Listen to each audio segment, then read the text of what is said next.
the seaside village of Solva in the heart of Pembrokeshire. Britain's only coastal national park, it's a real footballing backwater from where Simon Davies' climb to international stardom with Wales and Tottenham once seemed as remote a chance as the place itself. One of his three brothers is a fisherman, and this is home. It's a great place just to come and forget about it all, you know. So growing up, he was great, and obviously to come back, he's so far away from anything to do with football, it feels like, and yeah, it's great to come back. It's picture book scenery for a storybook footballing family. Here on the top of a windswept cliff with a slope almost down to the sea is where Simon Davies and his uncle Ian Walsh, ex-Crystal Palace and Wales, both began their voyage of discovery, beating the system and the elements to go all the way to the top. Down here, you know, they don't play football in schools, so you can imagine how difficult it was. We had to come to like a sleepy little village like Solva and play our football, and then be fortunate enough to be spotted by scouts from different clubs. So it's unique, really, you know, to be spotted in a place. It's an idyllic place to play, you know, on a great day like it is today. But as you said earlier, when it's raining and it's windy up here, you know, you earned your corn, so to speak, you know. Yeah. Most of the games just played down here, wasn't it? It was so hard to get the ball on top of that bank. Because you started here at what age? I mean, I used to go to school up there, and we used to have under-6 tournaments over here, I remember. So yeah, since then. It doesn't look much from the outside, but inside the Solva clubhouse walls hold a treasure trove of memories. The young Simon Davies, his fellow Wales international and uncle Ian Walsh, and even a certain David Gray, for whom the Babylon of Solva paved the way to become an international hit as a musician. For the man they still call Digger, because he used to dig up his parents' garden, the path from Solva to Spurs via Norwich and Peterborough was a long one. There's a local scout from St Davies he was, and he spotted a few players, and so me and another lad, he wanted us to go up there. Went up there, you know, they signed both of us when we were 12, and you know, it was just such a great feeling to get sort of in. You know, we all obviously wanted to be footballers, but from down here it was difficult, and to get actually in the cycle sort of thing was brilliant.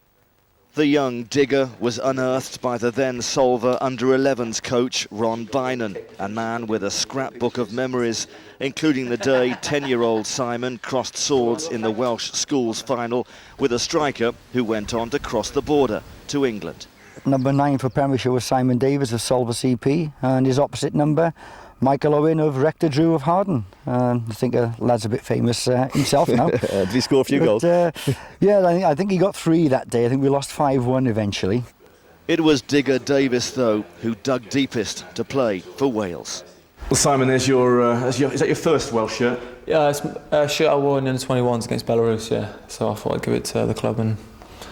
And that was when you were, what, 20? 19 probably. Right. 19, yeah. And when you were about 9 years old, you wore this Solva Football Club shirt, which we managed to find. That's good memories there? Yeah, very good memories. I can't really remember much about it, to be honest. But put it across your chest. It's a bit small now. It's a bit smaller, but it was good for me back then.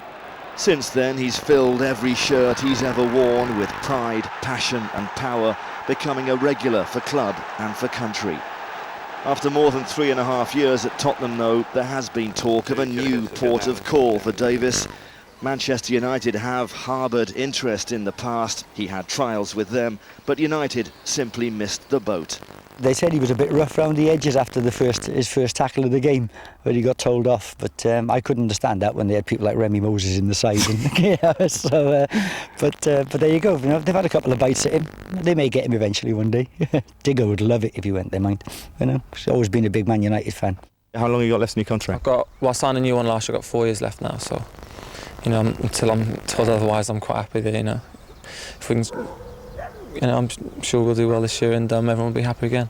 So Tottenham it'll be for as long as they want him, until 2007. Whether Glenn Hoddle's still steering the ship then, though, remains to be seen. Glenn comes in for a fair old bit of stick. I mean, he has his ways of doing things. Well, how do you personally view all that stuff? Obviously, he's the manager, and you know, we're the players, and we have to play how he wants us to play, and you know, train and everything else. You know, it's his methods, and you know, there's no problem with that. I think it's a lot built up out of nothing, and you know, apart from, you know, we just go along with it. And then, of course, there's also Wales, with Davies carrying the hopes of far more than this village community, edging ever closer to Euro 2004 and Wales' first place at a major finals for nearly half a century. Everyone knows how long it's been now, and I think that's why everyone in Wales is so excited at how well we've been doing to get to a big tournament. So it's a lot of expectation, but I say the manager's been brilliant. He just always keeps our feet in the ground and lets us know we've only got where we have got because of the hard work we put in. It's been as long a wait for Spurs as it has been for Wales, but just maybe the tide has turned at last. Chris Scudder, Sky Sports.